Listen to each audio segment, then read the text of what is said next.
Buenos a todos chicos, chicas, reyes, reinas, bienvenidos un nuevo para el canal. So long as Hoy the os audience traigo thinks that el seeing is quinto believing, episodio, creo que there's ya, no limit to de la the misión number of legendaria tricks de I can Lyney. pull off. Estamos buscando a un ladrón llamado el Comadreja que ha amenazado con estropear la obra de Lyney, ¿vale? Entonces pues le estamos buscando y este es como su taller, ¿vale? Entonces vamos a ir a por él. La ulti de Lyney mola un montón, me parece un poco inútil, pero mola mucho.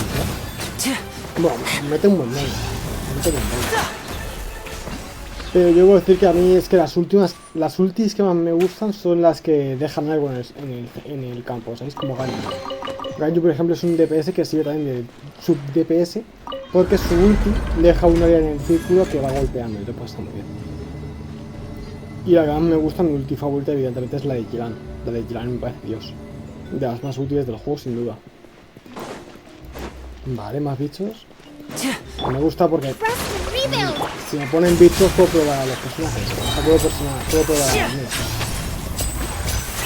Estoy intentando poner la medusa para que el Lyney haga más daño, pero creo que el Lyney no funciona con maestría. El Lyney no tiene pinta de que sea mucha maestría. Pero bueno. También es verdad que mi Kokomi tiene el libro este del caza dragones. Después le sube el ataque. Le sube el ataque un 48% que no está mal. It just looks familiar somehow. Let me check this out for a second while you guys go on ahead. If anyone makes a major discovery, let's rendezvous here. Alright, see you in a bit. O sea, me van a quitar a Lyney. Hola, me han quitado a Lyney, tío. Joder. No me parece, Lyney no me parece un personaje por el que yo tiraría, o sea, no porque me parezca un buen personaje. Yo creo que, a ver, no está mal, o sea, me parece un buen DPS, pero creo que hay personajes que activan todas las plataformas. Vale, entiendo. Creo que hay personajes que valen más la pena que Lyney. Y claro.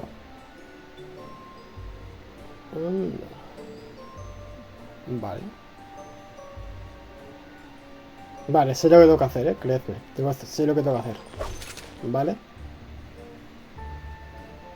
Ahora voy aquí, ahora aquí. Me espero, porque es que si no la lío. Y ahora sí, puedo ir por ahí. Perfecto. Vale. Puzzle fácil.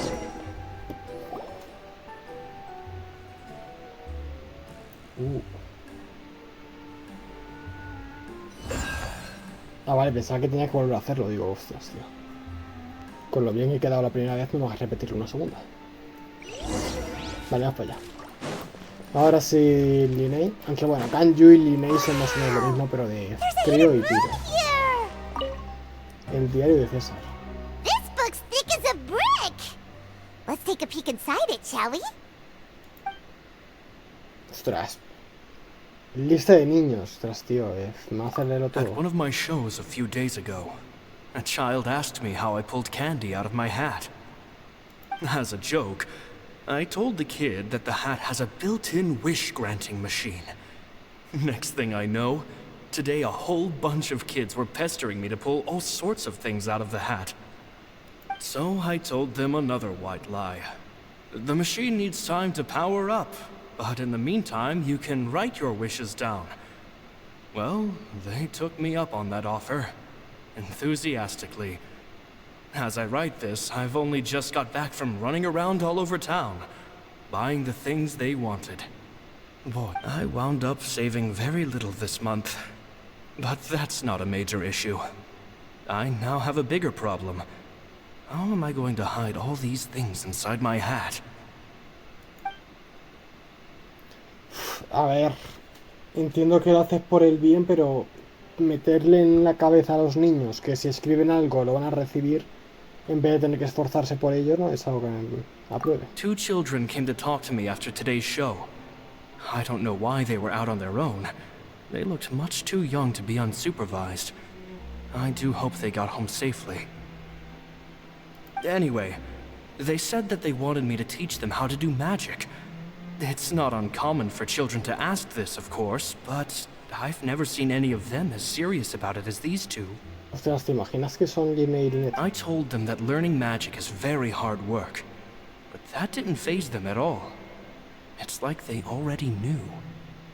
They seemed so committed.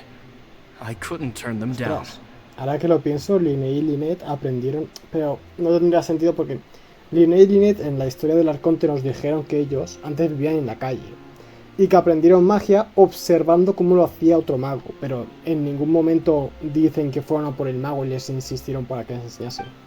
O sea, Lyney dijo que él aprendió mirándole It simplemente. seems like something's bothering Lorenzo lately, but he won't open up to me about it. Ah, será Lorenzo, ¿no? Surely he's not upset that I agreed to teach those two children. I'll have to talk him around. I have a good feeling about those kids. They're naturally talented, and it seems like they're not new to the world of magic. They have all sorts of fantastic ideas. All I'm really doing is helping them develop a more professional standard training plan. They wanted to call me Master, but I told them they absolutely mustn't. Any magician worth their salt could have taught them what I have. They're the geniuses here.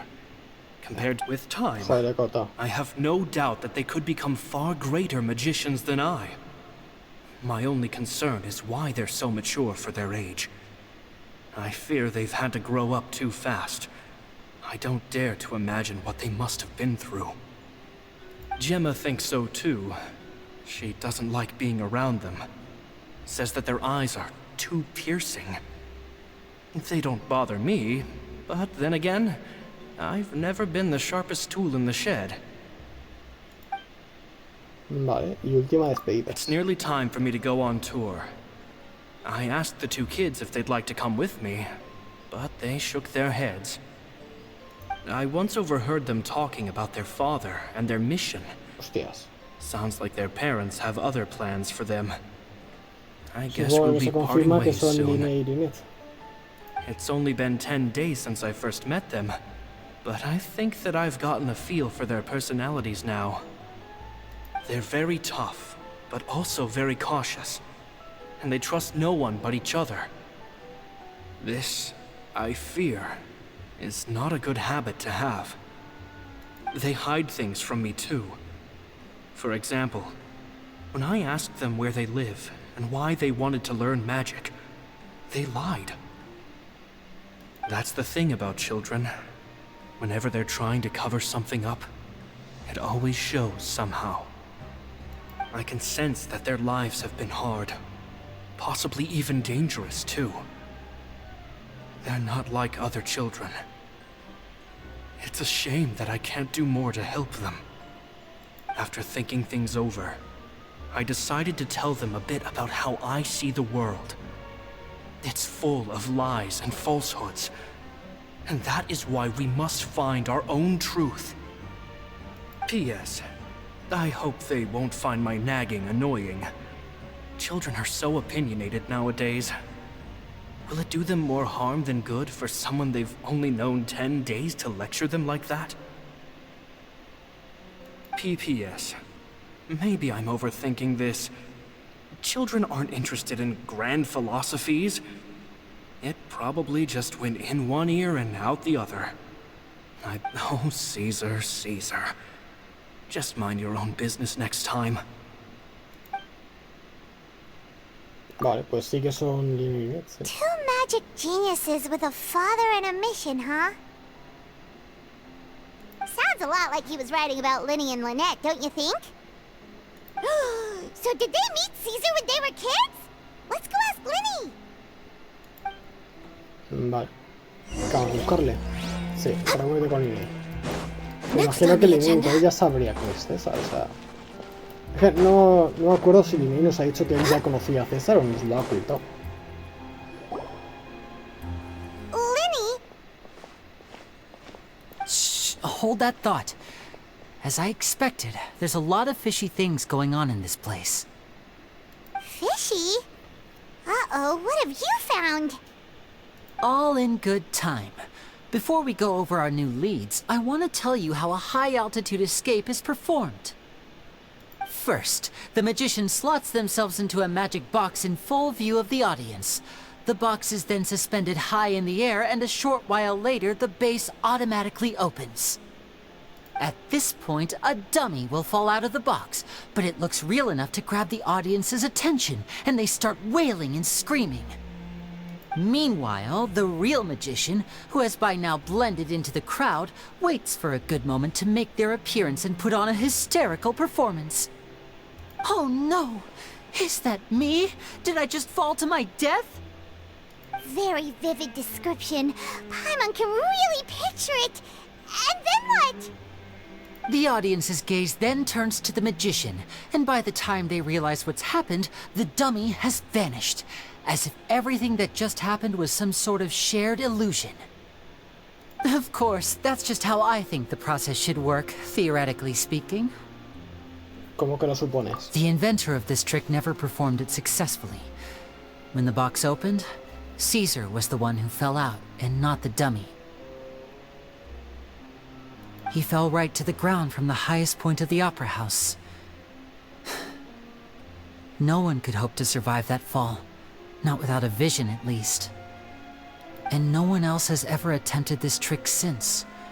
My understanding of how it works is just based on what I could gather from his notes and the relevant gadgets here in his workshop.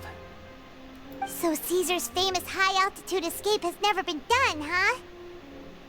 Paimon was about to say how cool it would have been to see it in person, but if it's that dangerous, it's probably for the best that no one else tries to do it. Wait a second. So if a dummy's supposed to drop out of the box, then where does the real magician go? How does he get out? Glad you asked. That brings us to the secret of said box. This box right here is the one that Caesar constructed himself to use in the performance, and it's not as simple as it looks. Inside, there's a device that only the magician himself would know about. Once the magician's inside, and the box is lifted up into the air, the audience's view of the box is fixed at a certain angle. From where they're standing, they have a clear view of the front, sides, and bottom, but the back and the top are now no longer visible. At this point, the magician presses a button inside the box, opening a secret door out of view. He then escapes through this trapdoor onto the opera house roof, waits for the dummy to fall and distract the audience, and quietly returns to ground level. That's way simpler than Paimon imagined. Even Paimon could probably do it. Well, there's a little more to it than that, of course. The hardest part of this trick is controlling the audience's mood and reactions. That takes an exceptional degree of showmanship. There's the falling dummy, the miraculous reappearance, the pompous performing. Maybe the magician would even have themselves tied up before it begins to strengthen the impression that there's no escape. Many days and nights of careful research and painstaking practice would have gone into this, all culminating in a performance just a few minutes long, but one that still manages to transform the shock and grief of a tragic accident to the joy and laughter of a mesmerizing magic trick. Caesar was a highly accomplished magician. But unfortunately, even he didn't manage to pull it off. So, how did it go so wrong? You said you found some fishy stuff here. Have you figured out what really happened? Me imagino que no hizo mal el truco, sino que le jodieron el truco, ¿no? I can make a pretty good guess. I looked into the case files. The magic box Caesar was using at the time of his death had the secret button I mentioned positioned on the right-hand side. And, sure enough, he always used his right hand as his dominant hand in public. Okay. Nothing suspicious there. But here's the strange thing. Most of the devices in this workshop have the mechanism on the left-hand side, including this box right here, which leads me to believe that Caesar was in fact left-handed. Sigo sin entenderlo bien. ¿Por qué haría eso, César? Because a magician can't afford to have their most basic habits stand out too much. People naturally focus their attention on the most important details of the task or situation at hand. But a magician needs to be able to redirect an audience's attention at will, so as to avoid arousing their suspicion. The essence of magic is getting people to believe a lie. If even the truth raises eyebrows, the falsehoods become all the more difficult to mask. And so, Caesar trained himself to use his right hand to align with his audience's expectations. Great magic always requires sacrifices. But in his most stressful and nerve-wracking moments, and when no one was watching, reflex would kick in and he'd use his left hand. That's why he set his gadgets with the mechanism on his left.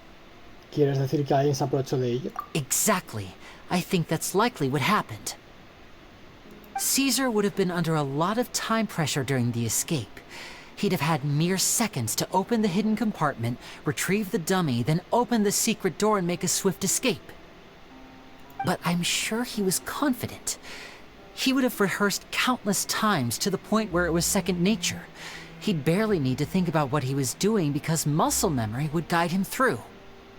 So he opened the compartment, took out the dummy, checked everything was in order, and then went to leave. With his left hand, he reached for the button, and suddenly, his heart skipped a beat. It wasn't there. Much like when you reach for your keys but find your pocket empty, his mind needed a moment to process what was going on. Instinctively, his left hand would keep feeling around for the missing button, maybe for another second or two, until the bottom of the box gave way. With the stakes being as high as they were, just a 2-second delay cost him everything. The authorities would find nothing suspicious and conclude that his death was due to his own error. When in reality, someone switched the boxes, and they did it to murder him. But how would they be able to make the switch without being noticed? That would be difficult to pull off, no? It would have to have been someone who knew that he was left-handed, and who could move his props around without arousing suspicion. Someone who was always by his side. Su alumno. Isn't that right, Lorenzo? Oh, está aquí. You just couldn't let sleeping dogs lie, could you? Bueno, antes he dicho que era demasiado obvio, pero bueno, al final There's not a lot of people who'd go to all this trouble for some magician who died 10 years ago.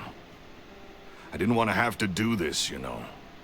Silencing you the hard way just creates more problems for me to deal with. But I gave you your chance. I hoped you'd do what's good for you and back off like the lady, but you disappoint me. You mean Gemma? So you are the one who's been threatening her! Yes, although however stubborn she might be, she was never much of a liability. But you people, you never even knew him, but for some reason you just wouldn't drop it. Which is why you can't leave this place alive. Take them out, and make it quick. Do your worst! Vale, vamos a pelear. Se me va a hacer largo el episodio por lo... Ah, vale, me dejan aquí. Se me va a hacer largo el episodio, por lo cual no sé si lo partí en dos. And voila! O sea, ¿puedo atacar a ese tío? No, ese no lo puedo atacar. O sea, esto sí, pero... Es que me pone nervioso Lyney porque yo estoy acostumbrado a Ganju. Y claro, Ganju lo que hace es lanzar una flecha que luego como que explota, ¿sabéis? Y como las flechas de Lyney me explotan, entonces me ponen nervioso. Porque como no explotan, vale, cuidado, esta máquina es horrible. Me empieza a disparar de esto. Me gusta que Lyney deja esas cositas que van atacando. Y como que distraen también, es verdad. Antes he dicho que Lyney no distraía, pero sí, sí está.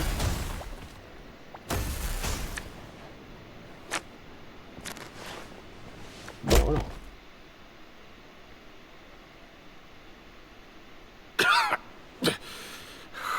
You kids are tougher than you look. Had enough yet, Lorenzo? Your cronies can't help you now. I think it's high time you started talking, and what I'd really like to know is, why did you murder Caesar? If I had a mora for every time you said that man's name. Of course you idolized Caesar, everyone else did. But I was the real genius magician. Me!